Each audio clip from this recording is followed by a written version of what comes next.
All right. Richleen, what do you say? Shall we start? I think we can start. Okay. Well, welcome. I am Emily Ruddick, and I'm here with our director of our organizing, Richleen Cadet. And we are here to do an informational session on the Advocacy and Organizing Fellowship. So, if you would, just a couple of things to observe. We are kind of really excited that over 170 people registered for this Zoom. So we will try to keep on top of letting folks in. But if you all would do us and the Zoom space, the courtesy of making sure you're muted when you are not asking a question, that would be awesome. We will have time at the end for a Q&A session. So if you can write down your question and we'll answer it at the end. The other thing to know is that both Richleen and I love a chat. We love the chat box. So that's a great way if you want to ask a question or if you have something that you'd like to contribute to the conversation. We would love to make sure that everyone knows about it. So without further ado, here we go. So I'm going to just start out and give just like a quick little overview of the Advocacy and Organizing Fellowship. So we began with our first fellowship in 2021 with support from the Bar Foundation. And really, if we all remember back to 2021, at MASSCreative, we were thinking a lot about what we had just kind of what we had just had happen mere moments ago in terms of the calendar year of 2020, and really seeing that there was a need to help support more leadership development for advocacy for the creative sector, and then also for regional and local community organizing, right? That like our work, if we're thinking more organically and we're thinking sort of longer term, is about making sure that there are really confident and passionate advocates and folks who are connecting to each other in the creative sector and thinking about how we can all build our grassroots political power. And that is on a local, state, and federal level.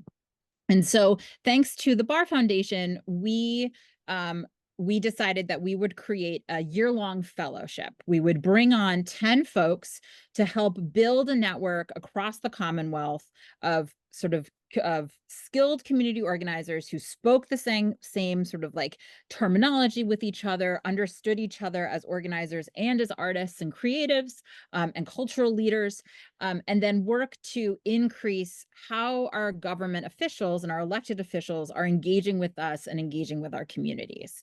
So that's what we did. We did our first cohort in 2021, 2022. And that cohort was very much focused around our Create the Vote efforts, around the lieutenant governor election race. We took a year off to process because, that's actually a good thing.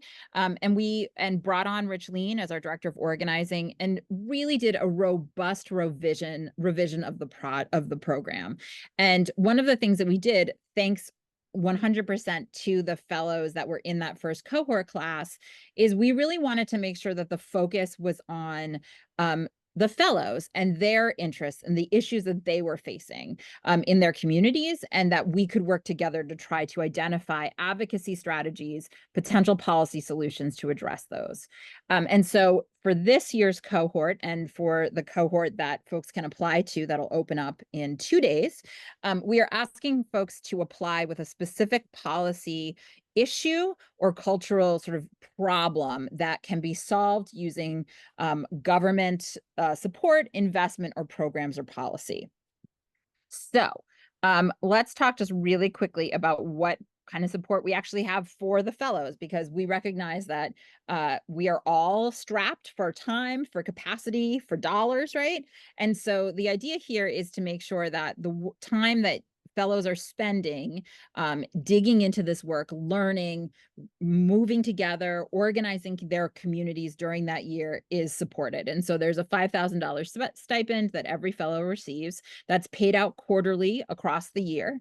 Then there's a $300 project budget that each fellow receives to help support any of the community organizing you want to do around your issue or project.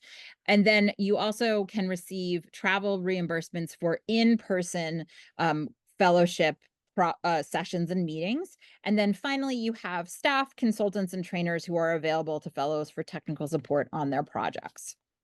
So, um, that's great. That's the support, but what's the actual meat? And we're going to talk more in depth right now about that. So, our thinking here is about learning and connection. And what's really great is that when we're thinking about organizing and advocacy, we don't have to limit ourselves to just folks within the creative community or just folks within Massachusetts. And so we do bi-monthly, so it's twice a month, virtual cohort trainings. We try to make sure that we are thinking about geographic equity as much as we are thinking about a lot of our other equity goals when we're bringing these fellows together. So twice a month for 2 hours each, you'll be in session. You'll be in a virtual session where you will receive trainings from facilitators, frankly, from across the globe. And Richleen will get into a couple more examples of some of those trainings. Then in addition, and so some of the things that we talk about though is community organizing models. We work to make sure that you have really sharp advocacy skills, thinking about looking at issue specific advocacy campaigns, looking at other sectors and how they have successfully moved their issues forward, and then thinking about how we can connect these into other statewide creative community efforts. The goal here really is to think about how you will have a year to incubate, to research and develop a solution for the cultural issue that you've selected, incubate it, take the skills and the trainings that you learn and apply it to your project. And then really sort of you'll graduate with the idea that you will continue to work on this issue specific advocacy campaign for as long as it takes, right? So this is a really intense period of time where you can really kind of figure out how you're going to take the lead on an issue facing your community. So, Richleen, will you talk about that? Talk about the project, which is really at the center of the fellowship. Yeah. Right. So for us, when we were trying to organize this year-long fellowship and imagining how we could measure impact and be able to support you all, technically, as well as financially, we wanted to create the opportunity to kind of see on a smaller scale what it would look like if you had form of support, financial support, as well as physical support to be able to implement your project. So we want to see everyone who is applying, your application will not be considered and will not move forward without a part of it having a project proposal. Like Emily mentioned earlier, the project can be a cultural policy or a community center policy issue that we can use state the resources that we're going to be providing you throughout the fellowship to be able to see change happening in real time. And I think like if we had to pick a theme for this year, it would definitely be we want to be able to see the work that we pour into you pour back into your community. That is the most important thing for us. Like we measure impact based on how you go back into your community and others are able to learn from you and able to support you in your work. So the cultural policy issue, as the center focus of the fellowship year is, we want to be able to see you have a clear understanding of what the issue is.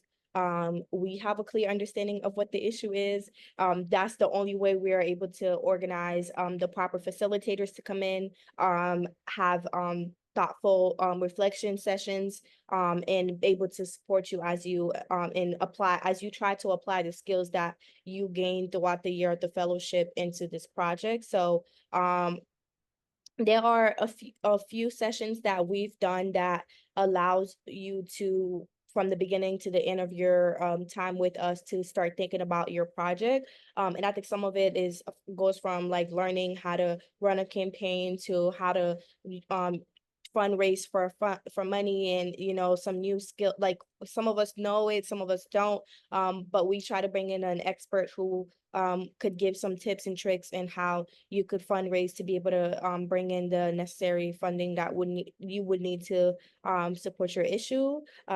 We try to create sessions that focus on research and strategy, so that way you can learn in-depthly other people in the sector that are potential collaborative partner for you. And again, like other people in the sector who's done similar work to the work that you're looking to do, that you could use to as inspiration to move forward with your project. So I think the next slide. Yeah. So for the fellowship year, as we mentioned, it is a 12-month fellowship, and we planned it out as like this just to ensure that everyone is able to learn with one another in the span of a year instead of trying to cramp everything into a 3 months or 6 months. We thought about what it would look like to make it less time, and ideally speaking, we don't see it having the same impact in terms of like you being able to walk away with the proper resources that you need to continue your project onward. So that's why we decided to do it a 12-month and to meet bi-monthly, virtually for the most part. Our opening session is going to be happening our opening session is going to be happening on November 22nd in Worcester. Last year we did it at the Worcester Public Library and it was so great and we loved it. So we want to do it at the Worcester Public Library again, and would love for and all the fellows who are going to be successful your time to be able to meet one another, to meet Team Mass Creative, and potentially our Diane, our consultant who is going to be working on this project with us again. She most likely will be there.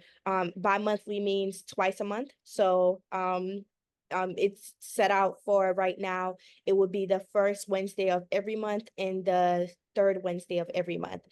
Don't quote me on that, but I'm pretty sure that's how I set that out to be. So that's most likely going to be the fellowship time. And it's 4 to 6 p.m. So that way that you wouldn't be using much of your employee time if you are employed by someone else. We try to make it accommodating where every month you would just be using 2 hours out of your employee time. But also something that we look forward to is that we look forward to have your employee be partners with us in this work. We don't want the time that you use that 4 to 6 that 4 to 5 hour every month that you're using. We don't want it to be something that comes out of your personal time off. We don't quite see that as being impactful. So we do have measures that we are going to be taking to ensure that we create a healthy collaboration with your employers to be able to allow those of you who are who have full-time 9 to 5 to be able to participate in this fellowship. So peer reflection. Oh, so another part of this that we really wanted to implement that we love is every session after a couple of sessions, we like to do peer reflection and support. We found that to be very helpful just because every after I feel like after you learn something, if you don't have the opportunity to debrief it and to start conversating with one another about how you can connect it to your project, sometimes that goes back of mind. So we create the space for us to be able to debrief and to start strategizing about how the sessions we're learning so far can go toward your project. So just know there are debriefing session and there are going to be opportunity with MASSCreative for you to be working on your session, as well as we do expect that everyone who's applying to be able to commit time outside of the allocated time that we have at MASSCreative for you to be able to work on this project. It won't work if the only time you can allocate to your project in this fellowship is within the time restraint that we asking. However, do understand that we are not expecting you all to work a unreasonable amount of time on this project. So we think that overall, it would take you guys about 6 to 9 hours outside of MASSCreative allocated time to work on your project, and then every 4 hours every month with Team MASSCreative. And that is excluding the in-person sessions that's going to happen on November 22nd and the State House visit that's going to be happening on June 11th. So a quick fun thing about the State House visit, I decided that I don't even think I told Emily about this yet. So finger crossed this goes well. I decided that this year I wanted it to be more interactive and to feel more like a game, and to be able to have like that like stress-free experience of connecting with legislators and their staff. So just know this year, those of you who will be selected for this year cohort, the State House visit is one you definitely want to mark on your calendar because it's going to be an amazing day. And there are so many fun and interactive things that's planned for it because I just thought about how I could have made it funner this year for our fellow and decided that to change it up a bit. So it's gonna be a great time. And of course, we do lunch. Emily knows anytime lunch is provided, I am coming. So just know that lunch is provided. And those of you who are easily bribed by lunch, please join us for that. Another part is I will say the final presentation. Those dates are not those dates do not change. So for that's why we mark it on here. So November 22nd, June 11th, and November 5th, which is going to be the wrap up um for the final presentation. We don't have a location set for that yet, but just know that it's going to be the third time the cohort is going to be meeting in person for us to be able to talk about the projects, give presentations to one another, and have a celebration to wrap up. So that's all going to be really, really fun. Let me see. Next slide. So So, oh, I think, is that mine or yours? it's me. Is that okay? Yeah, that's you. You got it. So we've done this program twice, and this is our third year. We're really excited. We keep refining as we actually have some current fellows in the space with us tonight. Thank you for coming. And they will tell you that we constantly ask for feedback. This is a program that is really, we are trying to tailor it to the members of the fellowship, right? So there's a survey after every session so that you can tell us what's working, what's not, what you need more of. And so that also requires that we are looking for, we're thinking about who's going to be most successful in this program. And so we're really looking at folks who have an intermediate level of experience as an advocate and as a community organizer. This can look like, there's a couple of examples on the slide, but really it's someone who is not sort of at the beginning of their advocacy journey. We have a lot of other programs and guides and information and resources to help folks who are at the beginning, but we're really looking for someone who's taken a look around, has experienced either personally or worked with communities or individuals who are experiencing sort of like a real, I would say, obstacle for the creative sector to move forward in a way that is about making sure our workers are supported, making sure our communities are heard. And so really wants to has identified an issue and is ready to take action on that issue and is ready to lead.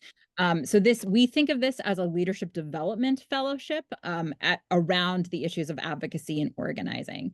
I should also say that successful candidates can come from any space within the creative sector ecosystem. In fact, for us, when we're selecting the cohort this year, we're going to be looking for a good balance between folks who are independent cultural workers or artists who are connected to and want to apply with a project for a cultural organization or a creative business, or are working in coordination already with folks around an issue that could use more time to incubate, right? So those are some of the things that we think will make a successful candidate.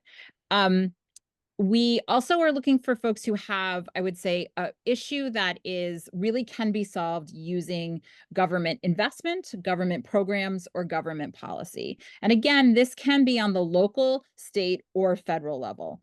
God love you if you want to do federal, but we can certainly connect you with folks who can help you with that. So those are sort of some of the ways that we see folks being really successful in the cohort with us this coming year. So let's talk briefly about the application process. The goal here for us is to make sure that we are making sure everyone feels supported and that this is a collaborative process. The MASSCreative team will be collaborating together. We collaborated to develop the application and also to review it. We've asked actually some of the reviewers to do the first pass of the written applications, our current cohort members. We really think that's an important part of this. This is not just a one and done. We really see this as being part of a much stronger network of advocates and organizers across the Commonwealth, and we want you to continue to be a part of that. We also want to be really transparent, and we want to make sure we're respecting you, your time, your talent, and your vision of what your leadership journey is going to look like. To that end, one moment, I've got to get my slides moving along. There's going to be 3 stages. So on the 21st, which is Wednesday, we will open up the written application. Already, if you go to our website, and we'll drop these links into the chat in a moment, if you go to our website, you can actually go to the application page. You will see that the form is not available for you to fill out, but there is a PDF that is the application guide and process, and it has all the questions so you can prepare those ahead of time. It includes a more depth look at our selection criteria. It gives you all the dates for the program and sort of the vision of the program. So you can take a look at that right now and make sure you've got all that, you have all that information ahead of time. Once we close applications, which will be on September 23rd at 11:59 p.m., we will work together to select about 20. Oh no, this is gonna give me 1 second. Technical difficulties. I was so excited I went to our website. 1 minute. I'm gonna stop sharing my screen until we get back there. 1 sec. Thanks for your patience. Um, we will select 20 semifinalists who will join us for 45-minute long interviews with a MASSCreative staff member. These interviews are not meant to be redundant. We're not going to ask you the same questions that you got asked on the application. In fact, what we hope to do is have a conversation with you to get a better sense of what your goals are for the year, how you see this project, your issue project, fitting into your sort of longer leadership journey, and sort of how you envision attacking it or solving it. Okay. So give me a second, as thanks for being so patient. They are, let me see.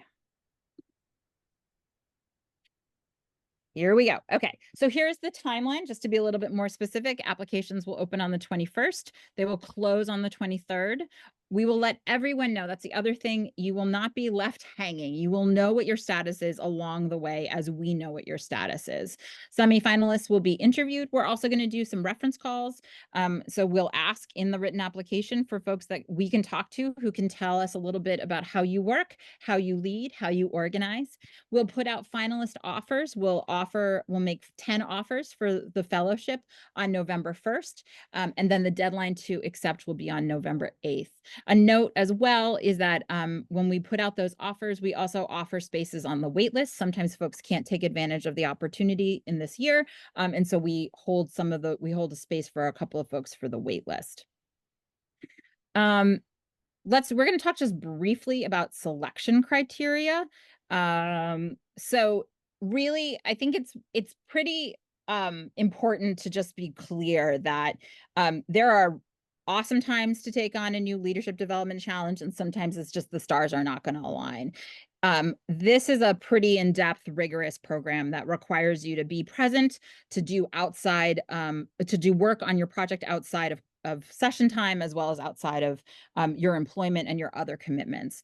And so we really ask folks to be thoughtful about how much time you feel you can dedicate. As Richleen pointed out, we estimate, right? We're talking 4 hours of class time and then 6 to 9 hours a month to work on your project.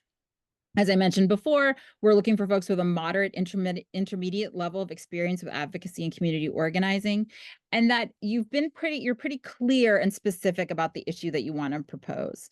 The other thing that's really important to us is we are a statewide organization, and we know that there is need for organizing and advocacy across the Commonwealth.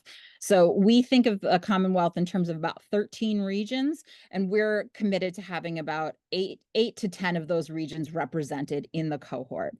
We are also, as I said, looking for folks who are representing different parts of our creative ecosystem. That includes artistic disciplines. And then finally, we are looking for a real strong, full diversity of lived experiences and perspectives of folks from the Commonwealth of Massachusetts. All right. So I'm going to stop sharing because Richleen is going to host a little roundtable with 2 of our current fellows. I And think I'm good. only Rich was able to hop on. So I'm gonna spotlight Rich for everyone. And then I think I have to add myself to spotlight. Okay. Oh, I did it right. Hi Rich, thanks for joining us. Hey, Richaline. Hey, everybody. Oh my God, you guys don't know how lucky you guys are, because Rich is one of our current fellows, and literally someone who is always showing up in his community, but also like for our team. Literally anything we have, like Rich always supports. And I would love for you to be able to tell this prospect fellows a little bit about why'd you apply to the fellowship, how your experience is going so far, and a little bit of what they can look forward to. Yeah, absolutely. I mean, all of you here are obviously here for a reason. It's kind of why I showed up for the first time too. It's an extremely exciting opportunity. Emily and Richelene have been amazing leaders throughout this process, and it's really given me the opportunity to run with a lot of the ideas I've already had, both personally and through the work that I do at the Cape Symphony, to really expand upon that and lean on the other 9 cohorts. This it really does turn into a family that will connect not just with everyone else in the cohort, but further, especially as MASSCreative continues to grow. Because right now this is just the beginning. It's kind of a baby project. In the chat, I dropped in some links there. Please feel free to reach out to me separately with any other questions, as well as the program that I'm working on. That is kind of the catalyst for my project. So it's called Cape Symphony Presents. It's half concert presentation, it's half booking agency. It's all trying to change the perception of what an orchestra actually is, right?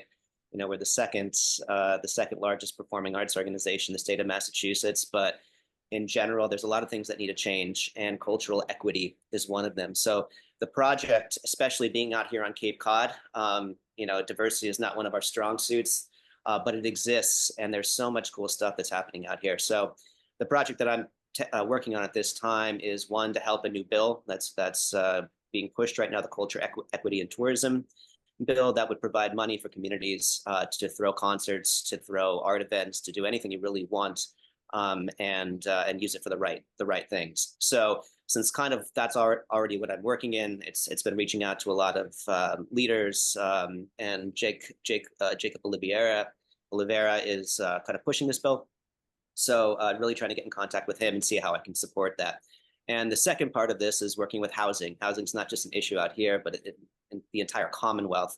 And it's always delivered in a way that's doom and gloom. And obviously it is a difficult issue. However, mixing that with a concert experience direct and connected with musicians that are actually experiencing that is kind of how I'm putting together this entire project, which is spoken word for the Housing Assistance Corporation, kind of done in a way that reminds, if anyone is familiar with Peter and the Wolf, right? You have music and instruments that represent that and talking in between.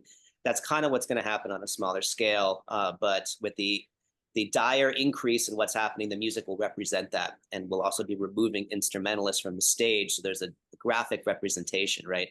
Of we're losing artists in what's happening. And I'm hoping this is something that's going to strike a chord in a different way than just information being disseminated to a sitting audience. And then the main thing, I guess, or when, if you're accepted this program, you're thinking about is, yes, once you're done and you do the project, how does it kind of live on, right? How can this be perpetuated, not just by yourself, but other colleagues or other people that you may not know?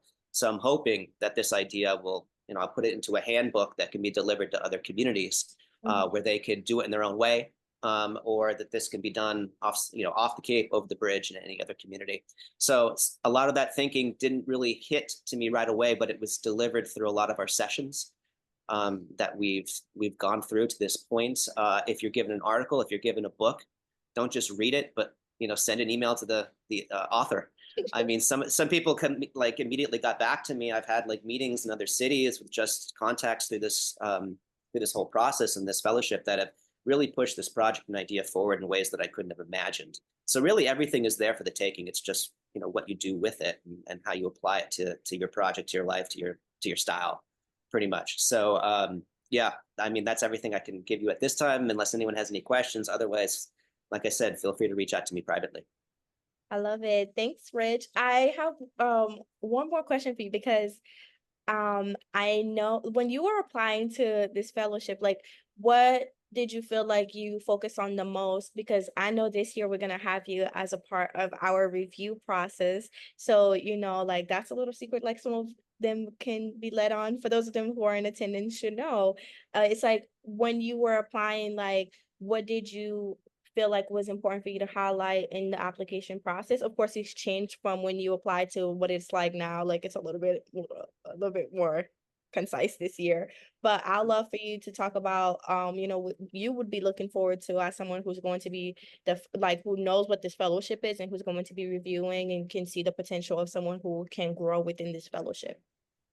Sure. Yeah, it's a great question. And you don't have to have everything planned out. I think the number one thing, and that I tried to when I was really prepping my application to this, was trying to get through in words my passion. Right, my passion it lies in music, obviously first. So right there, I'm looking at the chat here too. Tanya asked about if I had aspects of the project planned in advance. No, I didn't. But just through the work that I was already doing, which is trying to present unique and incredible music that does not get presented, that was already kind of the basis of like, okay, this is going on. How can I use my talents, or kind of what I'm leaning on now, to expand upon and create a larger impact? It doesn't mean, if you have nothing there, that doesn't mean, an idea, that's fine as well. You can build upon it, but I would really think about, what are you into, what are you passionate about, and how's the best way to get through. Because if you can get to that first round, obviously in the interview,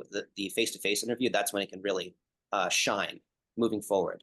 Yeah. But yeah, passion and purpose, those are the first two things I would think about before writing. Yeah. I see another question by Emma. I feel like I just want to address the questions that are a little bit more direct to you right now. So just in case you have to hop off. It says, I'm curious about how you secured funding for this program. I'm assuming the cost is much greater than the 300 you received to implement your project as part of this cohort. Did you run it by Cape Symphony and ensure it was budgeted for it before you applied?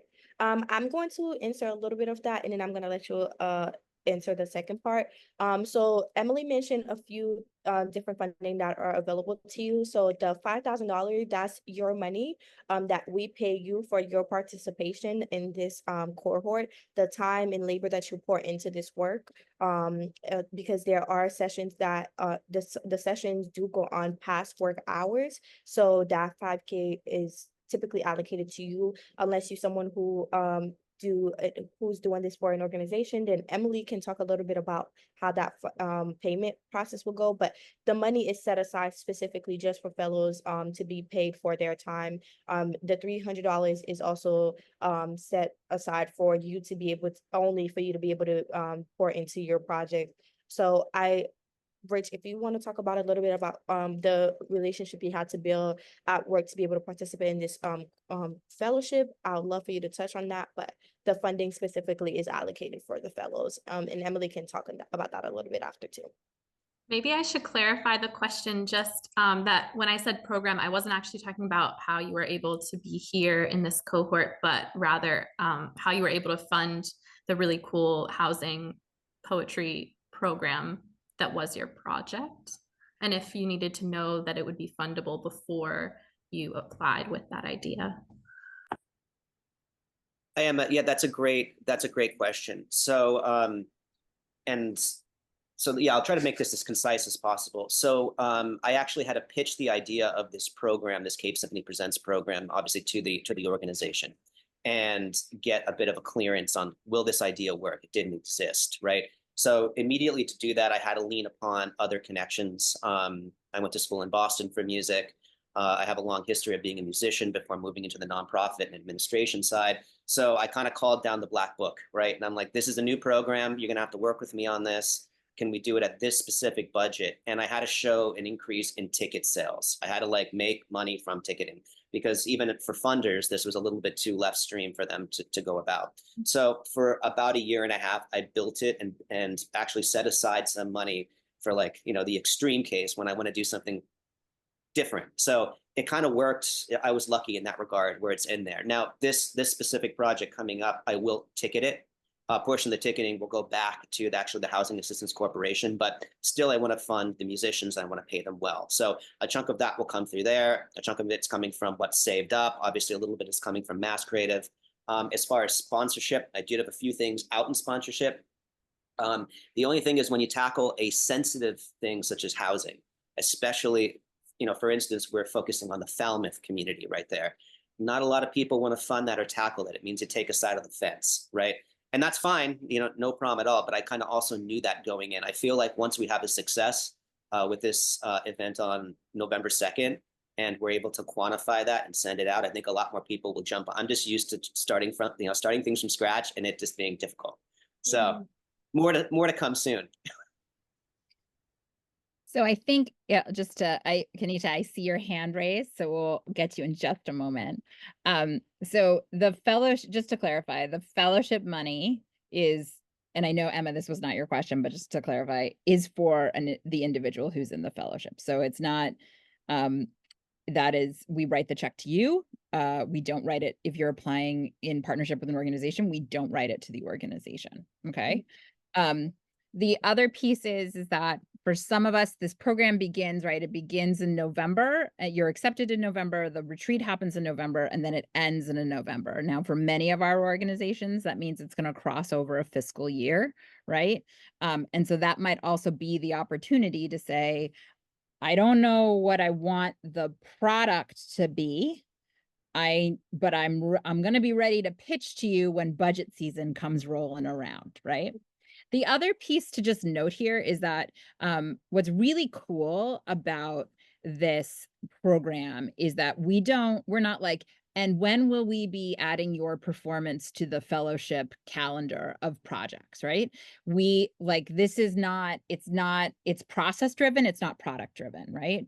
So the idea of doing a final presentation is really about saying, like, what did you learn? How did you tie all of these sessions together? How do you see this? How have you developed your campaign? How are you going to continue to move it to its next phase? What's kind of cool is that we have another fellow who was already part of an all volunteer coalition working to fight displacement of artists in the greater Boston area, right? And so for her, it was about, she wanted some really specific advocacy skills and policy development ideas that could augment and complement the community organizing work that she and her cohort was already doing, right? So there's a lot of ways to think about this, and we certainly don't expect you to apply and be like, this is my issue, here's how I'm going to solve it, here's the really great project I'm going to do, right? It's more like, here's the issue, here's what I understand about it, here's what I want to see change, here's the vision, and here's how I sort of see putting that together. Nisha, you had your hand raised. Good evening, everyone. Thank you for the opportunity for us to be able to come together and hear more details about this program. And my question is to you, Rich. First of all, thank you for being so innovative about what you're bringing to our world, our collective ecosystem, and just it's exciting what you're doing. So thank you. My question to you is, because as soon as I heard you say housing and music, I just lit up and I'm like, yes. So you are dealing with vulnerable populations. And my question to you, I have a many, so I'm going to reach out, is when you're dealing with really sensitive topics, I guess 1A is, how did you have the courage to even apply to MASSCreative for this? Because certain vulnerable topics, people are like, yeah, that's great. And they pat you in the head and they keep it moving. I think you probably get what I mean. So how did you even move into the sphere to feel comfortable to even think that they would, like, how did that even come about? And then how did you connect housing with music and what you're doing? These are great questions. Actually, at the beginning of the year, I took a separate leadership class through Institute for Nonprofit Practice, which is also an excellent thing. Just knowing there was a lot of movement within my organization, a lot of staff shifting, things weren't stable. So I kind of thought, it's time to step it up, at least get this information, especially when it comes to financials. That was one of the things I was lacking. So to understand a balance sheet, what's coming in, what's going out, how to allot. And then through that, and also MASSCreative's connection with the Arts Foundation of Cape Cod, I was actually tipped off on this project. And as one opportunity was closing, I applied for the next one because it was definitely outside my wheelhouse, but I was intrigued and I just like shaking things up. So that was kind of how I jumped into it. The reason housing is an issue is because to actually move here, I carry a real estate license. I got one to actually find a home. So through that experience, I don't practice currently. It's not my thing, but that's what it took to get something. And there was a wealth of problems and things that were happening. And it was kind of like combining both worlds, what I've learned to my background in music. And, 90% of our orchestra travels in, and that's like that for everything. People don't live here, so we're constantly looking for housing, constantly doing this, and it shouldn't be that way. So we're scratching the surface, but between those two things, I had a little bit of a background on what I was beginning to deal with and had some context to kind of start the conversation. Thank you so much. Thank you so much, Rich. Those were some really great questions. I believe we are also now currently at the question and answer portion of this evening. So Emily and I are going to stop spotlights. And any question you guys have, we did not answer yet. Please feel free to raise your hand. We're going to be calling and answering any question that we can and during our time together. I want to address a question that came up in the chat already. It is not a rolling application, so we will not start review. We may review applications in earnest, but we will not make selection decisions until we get to that, that deadline, that October 7th deadline when we're sending out notifications. I also want to address one quick thing as well that we didn't address yet. For those who want, I think there was a question about how many fellows we are accepting. We are accepting 10 fellows. We currently started with 10 this year, so we are looking to have 10 again this next cohort year. Anne? Hi, thank you so much for this. It's really interesting and rich. I appreciate the specific example of your project because it's really sparked some ideas. And so I wanted to ask you, Emily and Rashween, if you might just give a few more examples of issues that were tackled and specifically, because what I just learned from Rich's example is that it's not, I mean, it's definite, housing is definitely an issue that impacts artists and all people, but housing is not, you wouldn't say directly an arts issue, if you know what I'm saying. Mm-hmm. So I started this by thinking that the issues or topics had to be specifically about art. And what I just learned from his example is it can be broader issues that impact the arts sector. So I'd love a few more examples. Happy to. And yeah, so the example that I shared around one of the fellows, Amy, who is working with the Artists Stay Here coalition that is about fighting displacement of artists in the greater Boston area. They've actually, frankly, it's not just the greater Boston area anymore, it's now statewide. So that is, again, sort of it's actually a workspace issue. So it's a creative workspace, loss of creative workspace. They're addressing that.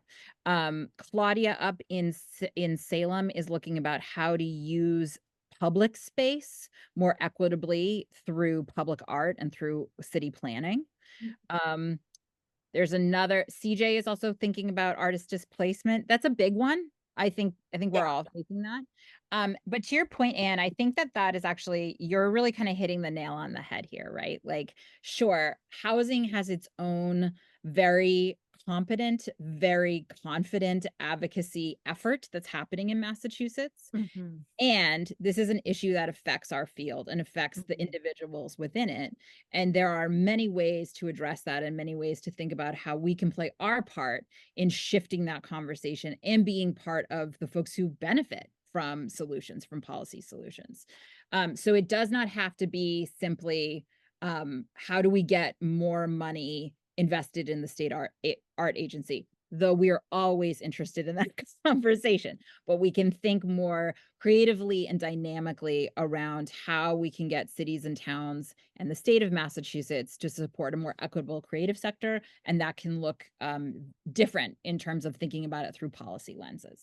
Yeah. I also can add to that. I think like something that we're really looking for is where the intersection of the issue that you are proposing and our advocacy live. I think that like if you are able to creatively make that connection, like we're looking to explore that with you as well. Like we have a fellow who wish they could be here this evening, who is doing advocacy work on behalf of like trans artists and the importance of creating space for trans artists to be able to be the phenomenal artists that they are without some of the obstacles that they're currently experiencing in the sector, and diversifying the sector, like seeking to diversify the sector in their backyard, but overall statewide as well, which is amazing. So there's a lot of issues like that are intersectional issues, because they are artist issue, because you all are human beings who are experiencing these things. So if you can make those connections, we are happy to explore that thoughts and idea with you, as long as at the end of the day, what the resources that we have set up, we can connect it back to your issue to make sure it's an eventful year for you as well. Because if we just select you based on a really cool idea, but we don't quite know how the sessions that we have planned is going to connect back to that idea, then it's kind of really hard for us to feel as though like you're walking away with anything, and for us to keep you grounded in the fellowship. So just know that if you are able to make those really cool connections, we are looking forward to those, because there are issues that we haven't quite yet thought of that we've found in throughout application process, that we're like, wow, like that's really cool. We'd love to hear more from that person, how we can explore that together. So yeah. I hope that helped. And Regina, I see that you have your hands up. Everybody, good evening. So I guess my question is just about like whether or not I would qualify. So I'm from Massachusetts. I work a lot in the Massachusetts community. And so I'm curious if like I live like kind of across the border. I'm curious if like I would still qualify for something, or are you looking for folks who are like actively living there as well? Emily? I think we're looking for folks who are actively participating in Massachusetts creative sector. And Okay. so if you don't live, look, borders are like a delightful construct to like keep governments in place. Right. Yeah, we could like go about that all day. Right. And so, we also, we recognize that like we're thinking about the Berkshire County, there's so much exchange between New York and Massachusetts, similarly in Springfield, with Connecticut, and then also with Rhode Island and South Coast, right? So I think it's more about Erin, like not Erin, Regina, are you part of an effort already? Do you work in Massachusetts? Are you part of an artist collective that is Massachusetts based? And in fact, there is a question that says, where do you reside in Massachusetts? If you don't reside in Massachusetts, explain your relationship to the Massachusetts creative sector, right? Okay. That sounds good. Yeah, so like I guess that leads to like my second question, which is like I do a lot of work, but I kind of do it personally on the side as an organizer, and I started an art business on the side called Revolutionary Sweetheart. And so like I guess my next question is like my work is like I'm in various committees in Massachusetts, and I'm working on like my next project is like branching out to other artist communities so that we can like do different retreat spaces and like break down some more like walls and stuff like that. Does the retreat space I'm looking for have to be in Mass? Because I found this really cool one, but it's in a different state. I think we're probably, that would be like, if you're like, my goal is to create a retreat space for creatives, and I want to establish it in Connecticut, we're probably going to direct you to some groups in Connecticut. Like our mission is around Massachusetts. I would also say, actually, Regina, to your point, what I'm hearing is I'm not hearing like a clear policy or government investment or like decision maker component to that work. And that sort of needs to be at the core of how we're thinking about these projects, how you're thinking about these projects. Yeah, that makes sense. Thank you. Okay. No problem. So we have like 8 minutes left. There is a question in the chat. I wanted to make sure. Melissa asks, is it necessary to be an active participant of a specific organization that you hope to work with for this project? No, you do not have to be an active participant. You should not apply telling us that you are going to work with them, because you don't know if you are going to work with them. So what I would say is say, I'm really interested in this issue. I know this group is doing this work already. I'm interested in thinking about how I can really lead on this and develop. I would be reaching out to them as one of my partners, but they are not, you're not applying saying like you're doing it with them. Is that helpful? Eric, Yes, thank you. Hi, Erin. Oh, hey, hi, I'm Erin. Mine is just a really quick logistics question in terms of accessibility. So in applying, I use speech to text for almost all of my writing. And I'm wondering if, sometimes in the past, application things have had like not great speech to text, or I've had to copy and paste into it, etc. Is there like any type of other format in which we could submit, like could we take all the questions and submit them in a PDF, for example, if it's if it's an issue of accessibility? Absolutely reach out to us afterwards, Erin. We will Yeah. certainly make accommodations for accessibility needs. Okay, amazing. Thank you. And not just Erin, anybody in this Zoom who, as you review the application process, if you need any like accommodations that we can support with, we are happy to do so. Please let us know, whether that's language accommodation, etc. Let us know. KD. Hi, I'm Katie. I'm from the Essex Shipbuilding Museum, and so I have two ideas, and one of them is really small and local, and the other one is like a bigger issue that would be a really big lift and probably get into like state government. Which one do you think would be preferable to go with? I think the one you're most passionate about and the one that you see like a clear path forward with. Like, Okay. yeah, I think this is, and so again, we're really looking for sort of like well thought out, like visioned out projects here. But we are not, we don't need, they don't all have to result in like filing a bill at the State House. They can be about engaging, changing policy on the local level as well. So those things are both really important. Yes.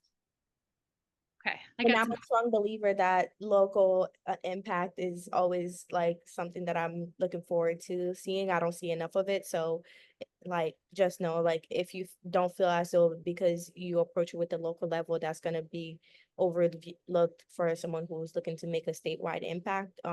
Small impact in small communities is how we get to bigger impact to statewide. Thanks.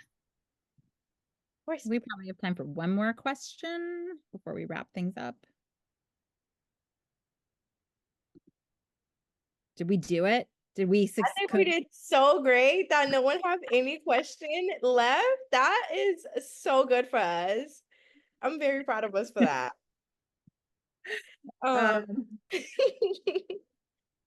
I'm going to just pop in the chat some links. So really quickly, just some wrap up notes. Oh, you will also see our gigantic logo. So you can go to our Advocacy and Organizing Fellowship page. You're going to get more information. You will see a link to apply. In that apply doc, you will see you can download a PDF that has the entire, every question, the criteria, etc., the process. We also, the application form will open Wednesday morning, the 21st. It's like Christmas morning for us, so we're very excited about this. And then the other piece is that you all are on this call. You joined us tonight. I hope many of you did because you feel that you want to apply. But maybe through this conversation, you go, hey, this isn't the year. Or you go, you know what? This is the year for me, but there's also this really amazing, promising leader that should know about this too. And so we really encourage you to nominate a leader. This is actually something that will never close, right? Or, I mean, famous last words, but it's just a quick little form that you can fill out, and it helps us reach out to more folks who might be really great candidates for this project. And we hope you'll help us find those people. MASSCreative has always existed and has been successful because people like you go, oh my gosh, this is amazing work. I got to tell 3 friends, and they got to tell 3 friends. So we hope you will take advantage of that and nominate a fellow leader. You do not need a nomination to apply, and nominations will not have any bearing on your application. Let me repeat that. You do not need a nomination to apply, and nominations will have no bearing on your application. So you don't have to ask somebody to do it so that you can get in. You can get an application form. It's simply a way to sort of help us expand out and make sure that we're not missing folks, right? Richleen, what are your final thoughts? I just dropped my email in the chat. If you guys have any follow-up question, please feel free to follow up with me. I'm happy to answer any question that you guys have. Thank you all so much for joining us this evening. This recording will be sent over to everyone who registered for this evening, so you could have access to it just in case you want to review it. Everything you need, Emily dropped it in the chat, so make sure you review this as well. And of course, like, we're happy to connect if you guys have any question at all. Have wonderful evenings. Thanks, y'all.